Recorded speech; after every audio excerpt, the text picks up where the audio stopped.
नमस्कार, मैं हूं संध्या। उत्तराखंड लाइव में आप सभी का स्वागत। पहले देख लेते हैं हेडलाइंस। पौड़ी बस हादसे में हताहतों के लिए सीएम धामी ने किया मुआवजे का ऐलान। मृतक के परिजनों को 4 लाख और गंभीर घायलों को मिलेगा 1 लाख रुपया।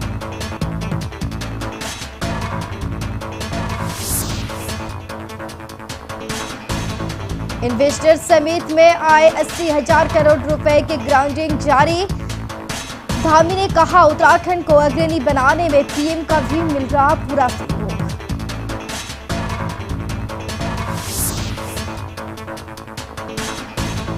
निकाय चुनाव में खड़े आपराधिक प्रवृत्ति के लोगों का डाटा सार्वजनिक कर रहा चुनाव आयोग। राज्य निर्वाचन आयुक्त ने जिला निर्वाचन अधिकारियों को दिए जागरूकता अभियान चलाने के निर्देश। उत्तराखंड में सीसीटीवी की निगरानी में होगी निकाय चुनाव की मतगणना। हाईकोर्ट ने निस्तारित की याचिका। 25 जनवरी को होगा मतगणना।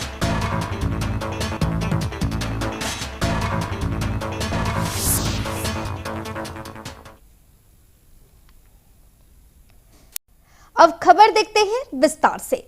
मुख्यमंत्री पुष्कर सिंह धामी ने पौड़ी बस हादसे में मृतक के परिजनों को 4-4 लाख रुपया और गंभीर घायलों को 1-1 लाख रुपए के आर्थिक सहायता दिए जाने के निर्देश दिए हैं। मुख्यमंत्री ने जिलाधिकारी पौड़ी से अस्पताल में भर्ती घायलों की स्थिति की जानकारी लेते हुए समुचित उपचार उपलब्ध कराने के निर्देश दिए हैं। साथ ही सीएम धामी ने कहा कि घायलों को यदि हायर सेंटर रेफर करना पड़े तो जिलाधिकारी तत्काल इसका संज्ञान ले। उन्होंने घायलों के शीघ्र स्वास्थ्य लाभ की भी कामना की है। गौर है कि उत्तराखंड में सड़क हादसे थमने का नाम नहीं ले रहा है। बीते दिन ने पौड़ी से दहल चोरी जा रही बस हादसे का शिकार हो गई। हादसा इतना भयावह था कि 6 लोगों की मौत हो गई, जबकि 21 लोग गंभीर घायल हो गए।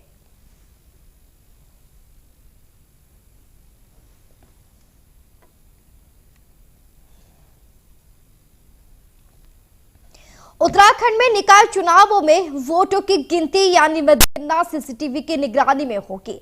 राज्य निर्वाचन आयोग और राज्य सरकार की ओर से नैनीताल हाईकोर्ट में इस आशय की जानकारी दी गई, जिसके बाद हाईकोर्ट ने मसूरी नगरपालिका अध्यक्ष पद की मतगणना सीसीटीवी की निगरानी में किए जाने की मांग को लेकर दार उमा पावर गुप्ता की याचिका निस्तारित कर दी है। नैनीताल हाईकोर्ट न्यायमूर्ति आलोक वर्मा के एकल पीठ ने 10 जनवरी को याचिका निस्तारित कर दी थी। याचिका में मसूरी नगरपालिका अध्यक्ष पद की मतगणना सीसीटीवी कैमरे की निगरानी में करने की मांग की गई थी।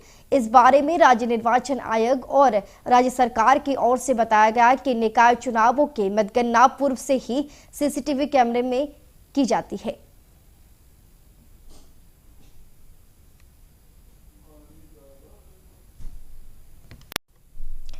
उत्तराखंड में इन्वेस्टर्स समिट के बाद अब सरकार का पूरा फोकस निवेश को लेकर हुए एमओयू की ग्राउंडिंग पर है।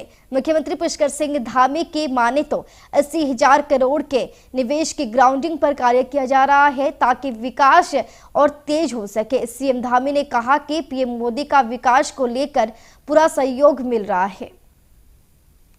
जो लोग राज्य के अंदर जिनके उद्योग चलते हैं या जो उद्योग के क्षेत्र में काम करते हैं, व्यापार के क्षेत्र में काम करते हैं, उनके साथ हमने एक बड़ा गहन मंथन पूरे दिन भर का किया था और उन्होंने बहुत सारे हमको सुझाव दिए। और जो आपने कहा कि हमने जो है 30 से अधिक जो पॉलिसी बनाई, वो पॉलिसी बनाने के पीछे हमारा हेतु यही था कि जो लोग भी यहाँ निवेश करना चाहते हैं, उद्योग लगाना चाहते हैं, रोजगार सृजन करना चाहते हैं, तो उनको किस प्रकार से सरलता मिलेगी। निकाय चुनाव लड़ रहे प्रत्याशियों की आपराधिक गतिविधियों को राज्य निर्वाचन आयोग वेबसाइट के माध्यम से सार्वजनिक कर रहा है। इसके साथ ही मतदाताओं को भी जागरूक कर रहा है कि एक ऐसे प्रतिनिधि को चुने जिसकी सोसाइटी में अच्छी छवि हो। राज्य निर्वाचन आयुक्त सुशील कुमार ने बताया कि जिला निर्वाचन अधिकारियों को इसके निर्देश दिए गए हैं कि वो जागरूक अभियान चलाएं ताकि मतदाता प्रत्याशी की आपराधिक पृष्ठभूमि को पहचान सके और अपने लिए एक अच्छा प्रतिनिधि चुने। निर्वाचन जो लड़ा जाता है, एक तो वो निष्पक्ष ढंग से लड़ा जाए और सभी जो प्रत्याशी हैं उनको समान रूप से अवसर मिले।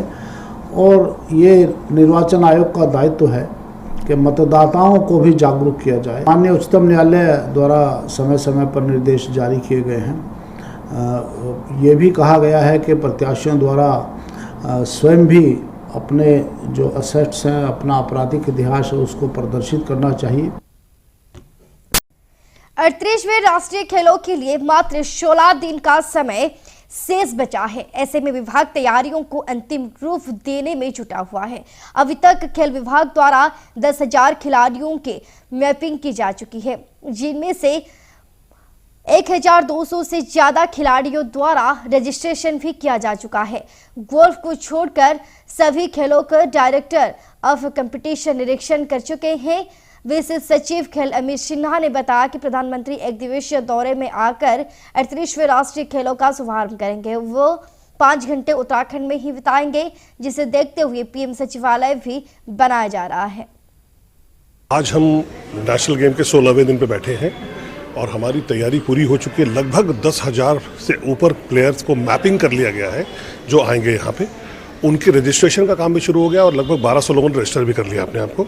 लगातार हमारी कंट्रोल रूम बैठ के उनको फ़ोन कर रही है ताकि उनकी व्यवस्थाएं, सुविधाएं, रहने, खाने, आने जाने सबकी व्यवस्था हो पाए। तो ये हमारी तैयारी पूरी हो चुकी है। खबर देहरादून से है, जहां बद्री केदार विकास समिति का वार्षिक सम्मेलन बड़ी ही धूमधाम से मनाया गया है। कार्यक्रम में रंगारंग कार्यक्रम की धूम रही। देहरादून के सामुदायिक भवन डिफेंस कॉलोनी में आयोजित कार्यक्रम में लोक गायिका हेमा नेगी कराशी के गीतों ने समा बांधा। वहीं कार्यक्रम का शुभारंभ मुख्य अतिथि डॉक्टर डीआर पुरोहित, समाजसेवी प्रमोद कटियाल ने किया। इसके बाद अनुज पुरोहित और शौर्य सेमवाल ने सांस्कृतिक प्रस्तुति दी। वहीं कार्यक्रम में गढ़ नंदिनी और कैलेंडर का विमोचन करने के साथ ही उत्कृष्ट कार्य के लिए दिव्यांग गायिका सुनीता, शिक्षक संगीता परासी, कवयित्री बीना विजवाल, शिक्षिका कविता भट्ट, पत्रकार पवन नोटियाल, बद्री केदार समिति के आनंद शर्मा एवं अनिल बचानी, चित्रकार संगीता लेखड़ा, राज्य आंदोलनकारी मनीषा रावत को सम्मानित किया गया। आज बद्री केदार विकास समिति का वार्षिक बन्याद था और इस बन्याद कार्यक्रम में हमारी जो लोक संस्कृति होती है, हमारी जो लोक परंपरा होती है, हमारे धरोहर के जो गीत होते हैं, हमारे धरोहर में जो लोक कथाएं होती हैं, जो दंत कथाएं होती हैं, उसके अनुसार हमारे यहाँ पे जो पौराणिक समय से चले आया है, किसी भी देवी देवता को हम अगर त्योहार ले जाते हैं तो त्योहार ले जाने के बाद एक बन्याद प्रक्रिया है हमारे यहाँ पे कि लास्ट दिन देवी को 9 दिन तक एक जो बड़तोली का क्षेत्र है, उस बड़तोली के क्षेत्र में देवी के पूरा विधि विधान से पूजा पाठ होता है। डॉक्टर डीआर पुरोहित जी रहे हैं और वो आज हमारे मुख्य अतिथि थे। और सांस्कृतिक कार्यक्रम में हमारी बहन हेमा करासी नेगी का सांस्कृतिक कार्यक्रम यहाँ पे था, अमित खरे का कार्यक्रम यहाँ पे था और साथ ही हमारा गणभोज था और गणभोज के साथ हमने छुपी हुई प्रतिभाओं का सम्मान यहाँ। ऋषिकेश एम्स में हृदय गति रुकने से मौत की नींद सोए 6 दिन के नवजात का शव माता पिता ने दिल पर पत्थर रख दान कर दिया है। लायंस क्लब, ऋषिकेश देवभूमि और मोहन फाउंडेशन के सहयोग से नवजात के शव को देहरादून स्थित ग्राफिक मेडिकल कॉलेज को दिया गया है। मेडिकल कॉलेज में नवजात के शव पर रिसर्च किया जाएगा। उत्तरकाशी निवासी मनोज लाल और विनीता देवी के नवजात के शव को दान कर जो मिसाल समाज के सामने पेश की है, उसे लोग जिंदगी भर याद रखेंगे। बता दें कि उत्तरकाशी के अदनी रोनथाल गांव के निवासी और पेशे से ड्राइवर मनोज लाल की पत्नी विनीता देवी ने 6 जनवरी को एक पुत्र को जन्म दिया। जन्म के बाद नवजात को सांस लेने में तकलीफ हुई। 7 जनवरी को परिवार ने नवजात को एम्स अस्पताल में भर्ती कराया। चिकित्सकों ने जांच के बाद बताया कि नवजात के सांस लेने और खाने की नली आपस में चिपकी हुई है। ऑपरेशन के बाद नवजात की जान को बचाया जा सकता है। सहमति मिलने पर डॉक्टरों की टीम ने नवजात का ऑपरेशन किया, लेकिन हृदय गति रुकने से नवजात ने दम तोड़ दिया। इस दुख की घड़ी में नवजात के अंतिम संस्कार को लेकर पिता मनोज लाल ने मुक्तिधाम समिति के सेवादार अनिल कक्कड़ से संपर्क किया। अनिल कक्कड़ ने मनोज लाल को बताया कि नवजात का अंतिम संस्कार नहीं किया जाता, बल्कि उसे या तो जमीन में दबाया जाता है या फिर गंगा में प्रवाहित कर दिया जाता है। मनोज लाल ने इसके अलावा ऑप्शन पूछा तो अनिल कक्कड़ ने जनहित में नवजात का शव मेडिकल कॉलेज को दान करने की सलाह दी। मनोज लाल ने अपने गांव में परिजनों से बात कर नवजात का शव दान करने का निर्णय लिया। मनोज लाल ने बताया कि बेटे को खोने का गम तो बहुत है, लेकिन दिल पर पत्थर रख उन्होंने नवजात बेटे का जनहित के लिए मेडिकल कॉलेज को दान कर दिया। मेरा अभी वाइफ का डिलीवरी हुआ है और आज 5वां दिन है।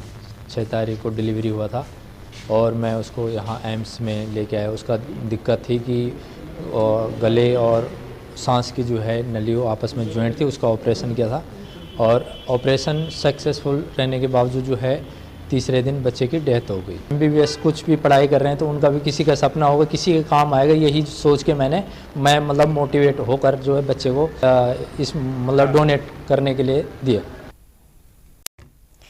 कोटद्वार में कांग्रेस की मेयर प्रत्याशी रंजना रावत के खिलाफ मंत्री शुभद उनियाल द्वारा की गई अमर्यादित टिप्पणी के मामले ने तूल पकड़ लिया है। इस पूरे मामले में एक और जहां भाजपा के प्रदेश अध्यक्ष महेंद्र भट्ट को सफाई देने के लिए रविवार को कोटद्वार आना पड़ा, तो वहीं दूसरी ओर कांग्रेस ने इसे अपमानजनक बात कहते हुए मंत्री शुभद उनियाल को कड़ी नसीहत दी। किस बयान को किस भाव से चलाया जाता है, लेकिन आज ये बयान में चलना चाहिए कि भाजपा के प्रदेश अध्यक्ष ने कहा है कि शैलेंद्र रावत के खिलाफ चुनाव लड़ने के लिए कोटद्वार में कांग्रेस के पास योग्यतम पुरुष प्रत्याशी था ही नहीं। उनके बारे में अपमानजनक बात करेंगे तो किसी भी दल का व्यक्ति हो उसको नहीं करनी चाहिए। मैं समझता हूँ महिलाओं को हम केवल देवी बोलना नहीं है, उनको आगे रख करके उनको हमेशा हर क्षेत्र में, चाहे वो सेवा का क्षेत्र हो, चाहे वो राजनीति का क्षेत्र हो, कोई भी क्षेत्र हो, महिलाएं सबसे आगे हैं और उन्होंने देश का नाम रोशन किया है। और हमारे गढ़वाल की तो तेलू रौतेली से लेकर के हमारी तमाम महिलाएं हैं जिन्होंने हमारे राज्य का नाम रोशन किया है। तो महिलाओं के खिलाफ किसी प्रकार का भी अपशब्द बोलना मैं समझता हूं कि निंदनीय है। कोटद्वार के निकट डाडा मंडी में 1877 से चल रहे ऐतिहासिक गेंद मेले में शिरकत करने रविवार को कांग्रेस नेता सूर्यकांत धस्माना पहुंचे। राजकीय मेला घोषित किए गए गेंद मेले में विभिन्न विभागों के स्टॉल लगाने के साथ ही हिमालयन अस्पताल जॉलीग्राड की ओर से एक स्वास्थ्य शिविर भी लगाया गया था। इस दौरान कार्यक्रम के मुख्य अतिथि सूर्यकांत धस्माना ने कहा कि ऐतिहासिक गेंद मेला जब अगले साल 150वें साल में पहुंचेगा तो इसे और भव्य बनाया जाएगा। यहाँ की मातृशक्ति, यहाँ की महिलाएं जिस प्रकार से आगे आकर के इन्होंने इस पूरे क्षेत्र में संस्कृति को बचाया हुआ है, संस्कृति को संवर्धन संस्कृति का कर रही हैं। यहाँ पर मतलब आप देखिए जिस प्रकार से चौफला करा थड़िया। 1877 में मेरे दादाजी परदादाजी स्वर्गीय छावड़ा दत्त तिवारी जी ने मकर संक्रांति के दिन 14 जनवरी को 1877 में इस गेंद मेले की स्थापना की। इस बार से 149वां वर्ष चल रहा है। उत्तराखंड में निकाय चुनाव को लेकर सरगर्मियां तेज हो गई है। प्रत्याशी अपनी जीत को लेकर एडी चोटी का जोर लगा रहे हैं। वहीं अल्मोड़ा जिले के नगर पंचायत अध्यक्ष विंकियाशरण में इस बार नगर पंचायत अध्यक्ष पद पर 10 लोगों ने अपनी दावेदारी की। वहीं नगर पंचायत विंकियाशरण भाजपा अध्यक्ष प्रत्याशी लीलावृष ने प्रेस वार्ता करते हुए कहा कि नगर पंचायत के लिए मेरा एक विजन, मेरा एक मास्टर प्लान है कि एक सोच है। नगर पंचायत विंकियाशरण का एक अपना प्रशासनिक भवन हो। मरचुला विंकियाशरण से लिंक पुल विंकियाशरण के लिए बनाया जाएगा, जिससे कि विंकियाशरण के व्यापारियों को काफी लाभ मिलेगा। रामगंगा नदी एक नौकायान बनाया जाएगा, जिससे कि पर्यटन को बढ़ावा मिलेगा। नाले की समस्या, शिक्षा, स्वास्थ्य सहित अन्य समस्या पर बदलाव होना जरूरी है। मेरा संघर्ष रहेगा। हमने एकल पेयजल योजना, डॉक्टरों, शराब, आवारा जानवरों की लड़ाई लड़ी है। आए दिन रचनात्मक कार्य के लिए लड़ती हूँ। पूरे प्रदेश में नगर पंचायत विंकियाशरण को आदर्श नगर पंचायत बनाना मेरी प्राथमिकता है। तो आए दिन हम यहाँ पर छोटे मोटे ऐसे रचनात्मक कार्यों के लिए लड़ती हूँ और हर सामाजिक और हर धार्मिक कार्य को मेरा नेतृत्व रहा है, मैंने लीड किया है। तो इसी क्रम में बहुत सी मेरे एक पीड़ा है, एक दर्द है विक्या सेन के लिए, क्योंकि मैं यहाँ पर बहू बन के आई थी, लेकिन बेटी बन के मैं यहाँ पर सेवा की। और आने वाले समय में भी मैं चाहती हूँ मैं अपने पूरे प्रदेश में इस नगर पंचायत को आदर्श नगर पंचायत बनाऊँ। मेरा पूरा काम पारदर्शी होगा, मेरे 2-2 महीने में वार्ड की खुली बैठक होगी, पूरा हिसाब किताब जनता के सामने रखा जाएगा। निकाय चुनाव में सरकारी मशीनरी का भारतीय जनता पार्टी दुरुपयोग कर रही है। यह आरोप उत्तराखंड क्रांति दल के कोटद्वार नगर निगम में मेयर के प्रत्याशी महेंद्र सिंह रावत ने लगाया है। महेंद्र सिंह रावत ने कहा कि कोई भी चुनाव हो, भाजपा सरकारी मशीनरी का हमेशा दुरुपयोग करती है और अधिकारी हमेशा दबाव में काम करते हैं। वो होता ही है यार, हमेशा होता आया है। जो प्रशासन जो यहाँ पे छोटी इकाइयाँ हैं वो उन पे कहीं ना कहीं पे दबाव तो रहता ही है। तो सरकार का भी रहता है, अपने ट्रांसफर का भी रहता है और अपने चरित्र पंजीयन का भी रहता है। तो कहीं ना कहीं वो दबाव में काम करती है यार। ये इसी में नहीं, पहले भी हम देखते आए हैं कि प्रशासनिक इकाइयाँ दबाव में काम करती रही हैं। ये थी अब तक की बड़ी खबरें। अब वक्त हो गया है बुलेटिन की समाप्ति का। आज्ञा दीजिए, नमस्कार।